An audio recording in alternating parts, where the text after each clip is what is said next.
Apakah Ustaz Khalid keturunan orang Arab? Nah. Banyak teman anak keturunan Arab di Indonesia, jika ditanya dalam hal pernikahan, mereka mengatakan tidak boleh menikah dengan selain keturunan Arab, misal dengan pribumi dan lainnya. Dan harus menikah dengan keturunan Arab juga dengan alasan agar keturunannya atau marga Arabnya tidak hilang atau terputus. Apakah benar demikian adatnya? Jika demikian, anak orang pribumi tidak mungkin mendapatkan kesempatan mendapatkan orang keturunan Arab. Ini orang baru ikut pengajian apa? Karena wanita keturunan Arab biasanya cantik-cantik. Lanjutnya saya nggak usah baca ya. Ini dan kalau laki-laki tampan seperti Ustadz katanya. Ini saya nggak tambah ya. Ada keturunan memang.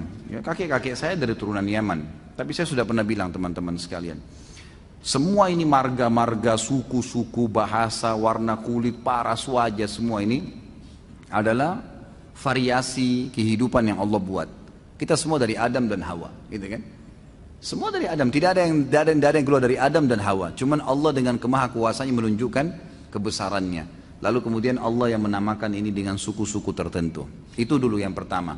Dan dalam Islam tidak ada rasisme. Nggak ada dalam Islam, saya Arab, saya Indonesia, saya bule, saya ini, tidak ada dalam Islam semua itu. Karena kata Nabi SAW, la farqa baina Arabin wa ajamin illa bittaqwa. Nggak ada perbedaan antara Arab dan orang ajam selain Arab kecuali dengan ketakwaan. Tidak ada sama sekali, itu memang sudah jelas satu. Jadi itu asasnya, kita Muslim tidak ada bedanya. Dan sudah cukup kalau masuk dalam saf sholat, mau orang Arab, mau orang bule, mau orang Afrika, sama semua masuk saf, gitu kan. Nggak ada bedanya, jenjang sosialnya, ekonominya sama. Dan saya sudah pernah sampaikan teman-teman sekalian, hati-hati dengan fanatisme rasisme ini ya, itu nggak boleh sama sekali. Jadi misalnya hadis yang pernah saya sampaikan bahwasanya ada orang-orang dari Ansar ya, dari Muhajirin, dari orang-orang Ansar, dari satu orang Ansar bercanda, ini sama-sama turunan Arab dari sahabat Nabi di Madinah waktu Nabi SAW masih hidup. Orang Ansar ini keluar dari masjid habis sholat asar lalu bercanda sama teman-temannya semua, ada Muhajir, ada orang Ansar. Dia bilang, hai orang-orang Ansar kesini yuk kumpul-kumpul. Muhajirin nggak boleh ikut ya. Kalau kita mungkin, ini orang Betawi ngumpul sini, sana orang Jawa nggak boleh ikut. Misal contoh, bercanda. Nah orang-orang Muhajir ini juga dengar teman-temannya orang Ansar bercanda, dia juga bercanda. Ayo Muhajir kesini yuk, Ansar nggak boleh ikut-ikut ya, gitu. Sambil ketawa-ketawa mereka gitu. Subhanallah, dengan hikmah Allah Nabi SAW pas keluar dengar itu. Dikatakan dalam hadis Bukhari, raut wajah beliau berubah. Lalu beliau mengatakan, da'ha fa innaha mumtinah.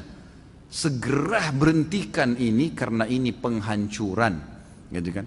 Dalam hadis yang lain dikatakan, tinggalkanlah karena ini yang membinasakan kalian.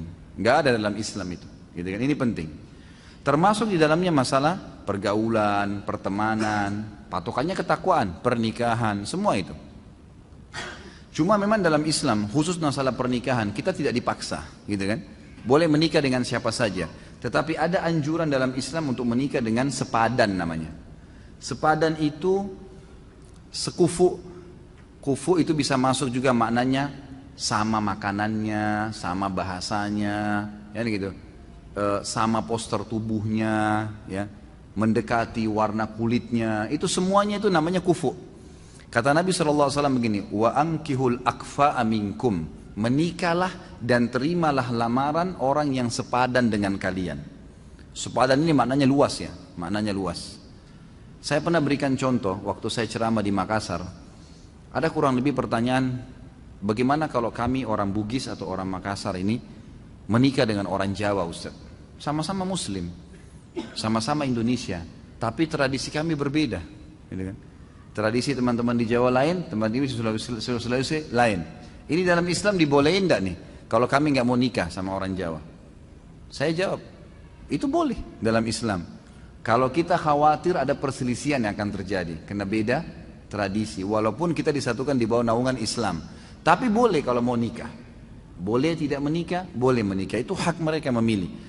Masalah dia nanti menikah boleh, tapi ingat menikah dengan orang yang berbeda tidak sekufu dengan kita. Misal orang Indonesia nikah sama orang bule, ini hidup di alam mana, makanannya lain, cuaca biasa negaranya berbeda, kemudian kita juga terbiasa dengan makanan, terbiasa dengan pakaian dan seterusnya, lalu menikah. Bolehkah sama-sama muslim? Boleh. Tapi ingat, kita harus butuh ekstra, ada ekstra adaptasi, kan? Harus adaptasi dengan makanannya, dengan kebiasaan keluarganya, hal-hal yang mubah dalam Islam, maka itu harus ada adaptasi. Kalau bisa silahkan, gitu kan? Kalau tidak, maka lebih aman orang yang sepadan. Tapi boleh, bukan tidak boleh. Kita lihat Nabi SAW waktu di zaman beliau itu ekspansi Islam sudah ada ya. Tapi rata-rata istri beliau dari orang-orang Arab di Madinah dan di Mekah, gitu kan? Ada Maria Kipti dari Mesir, tapi satu orang itu. Artinya boleh, bukan tidak boleh. Tetapi berarti kita harus punya ekstra. Ini kalau memang berbeda sama sekali ya. Lain kalau kayak misalnya dibahasakan tadi sama akh yang bertanya. Ada turunan Arab kayak saya dan teman-teman yang lain, soalnya tinggal di Indonesia. Sudah sebahasa, sudah sama-sama sama cuacanya, sama keadaannya, maka tidak ada masalah. Dan orang-orang yang fanatisme seperti ini sebenarnya tidak benar, gitu kan? Mengatakan kami turunan Arab tidak boleh nikah kecuali dengan orang Arab, itu pemahaman agama nggak benar. Bilal radhiyallahu anhu dinikahkan oleh Nabi SAW dengan Zainab, gitu kan? Salah satu wanita yang terkenal dari orang Mekah, tuan istrinya Bilal itu. Dulu bisa membeli Bilal di zaman jahiliyah.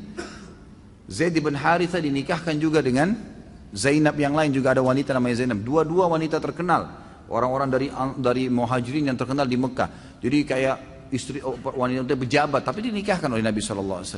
Karena dianggap mereka akhirnya sudah kufu masuk ke Islam, sudah sama-sama tinggal di Madinah, sudah saling mengerti, nggak ada masalah. Jadi fanatisme sepertinya tidak benar, gitu kan? Tapi jangan juga kita menggunakan bahasa-bahasa yang tidak santun. Misal begini, mentang-mentang saya bukan orang Arab kamu nggak mau, itu nggak boleh ya. Mentang-mentang saya bukan orang Jawa kamu nggak mau. Jadi kita seperti menjatuhkan dia seakan-akan harus kamu terima. Belum tentu kan gitu. Karena bisa saja kita juga nanti tidak sekufu. Nantinya gini, ada orang, saya kasih contoh yang lain. Ada orang sekolahnya terlalu tinggi, si laki-laki atau si perempuan, menikah dengan orang yang tidak berpendidikan misalnya. Dan ini nanti mungkin bisa masuk tapi harus ekstra adaptasi. Karena retorika bahasa berbeda, ini berbeda memang nggak bisa gitu kan. Maka akan sulit. Ada bisa tapi adaptasi ekstra. Beda dengan orang kalau sudah satu bahasa dari satu kampung sama makanannya. Kita sebutin makanan apa dia sudah paham. Ya, udah langsung tahu kan berbeda. Ini sudah lebih paham. Ini kan lebih enak masuknya tapi tetap boleh, bukan tidak boleh. Dan saya bilang teman-teman saudara turunan Arab atau turunan yang lain, seperti ini fanatisme nggak boleh dalam Islam, tidak boleh. Tapi kalau ada orang yang melamar, dia lihat takut anaknya nggak sekufu, dia punya hak untuk itu.